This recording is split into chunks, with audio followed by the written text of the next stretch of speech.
এখন প্রতিনিয়ত সবাই যে কোয়েশ্চেনগুলো আমাকে করে থাকে বা হচ্ছে আপনার মানে সবাই যে টপিক নিয়ে আমাকে মানে জিজ্ঞাসা করে থাকে যে ভাইয়া হচ্ছে কোন মার্কেট প্লেসে বা হচ্ছে আপনার কোন টপিকে কাজ সব থেকে বেশি, আপনি কি কি কাজ করেন?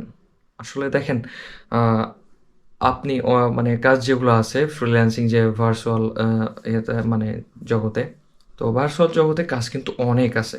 তো আপনি কোন স্কিল ডেভেলপ করে আপনি যে কাজ পাবেন এটা আপনি নিজেও কল্পনা করতে পারবেন না। বাট কাজ শেখার আগে এখন বলতে পারেন যে ভাই, কাজ শেখার আগে তাহলে তো আমাদের একটা তো কাজ শিখতে হবে, মানে কি কাজটা শিখবো? আপনাকে মার্কেট প্লেস অ্যানালাইসিস করতে হবে। আপনার ভার্চুয়ালি ভাবতে হবে যে আপনি অ্যাজ এ একটা মানে ক্লায়েন্ট, ঠিক আছে? আপনি ক্লায়েন্ট ভাবেন। আপনি সেলার হওয়ার আগে আপনাকে নিজে ক্লায়েন্ট হইতে হবে। মানে আপনি প্রোডাক্ট কিনেন বা না কিনেন, আপনি মনের দিক থেকে একটা হচ্ছে বায়ার হয়ে যান। তো এখন বায়ার হয়ে যে আপনি ভাবেন যে ইন ফিউচারে কোন টপিকটা নিয়ে হচ্ছে কাজ মানে মানে করলে আপনি বেনিফিটেড হবে, বা হচ্ছে আপনি কাকে হায়ার করবেন বা কেমন কাজের জন্য হায়ার করবেন, বা ইউটিউবিং করেন, গুগল করেন, দেখেন যে কোন কাজগুলো নিয়ে বেশি বেশি চর্চা হইতেছে, বা হচ্ছে কোন মানে টপিক নিয়ে সবাই আলোচনা করতেছে বা সবাই মানে কী ধরনের কাজ করতেছে।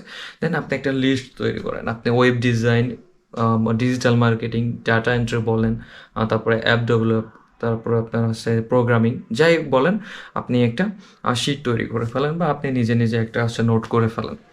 দেন নোট করার পরে আপনার যে কাজটা হবে, আপনি দেখবেন যে হচ্ছে আসলে ইন্টারন্যাশনালিভাবে আমি কোথায় কোথায় এগুলো সেল করতে পারবো, বা এটা আমি হচ্ছে যদি কাজটা শিখি, এই কাজটা কি আমি অফলাইনে বা আমার আশেপাশে যারা আছে তাদেরকে আমি হচ্ছে সার্ভিসটা দিতে পারবো কি না। তো আমরা যদি আহ, আশেপাশে যদি সার্ভিস না দিতে পারি, বা হচ্ছে মনে করেন যে আপনি সার্ভিসটা সেল না করতে পারেন, তাহলে তো সে কাজটা শিখে লাভ নাই। তো আপনি যে কাজটা দেখবেন আপনার আশেপাশে সার্ভিস দিতে পারতেছেন বা ইন্টারন্যাশনালি সার্ভিস দিতে পারতেছেন, বা যে কোনোভাবে আপনি অনেক ওয়ে আছে সার্ভিসটা দেওয়ার জন্য, তো সেই কাজটা শিখলে আমার মনে হয় না যে আপনি হচ্ছে বৃথা যাবে আপনার।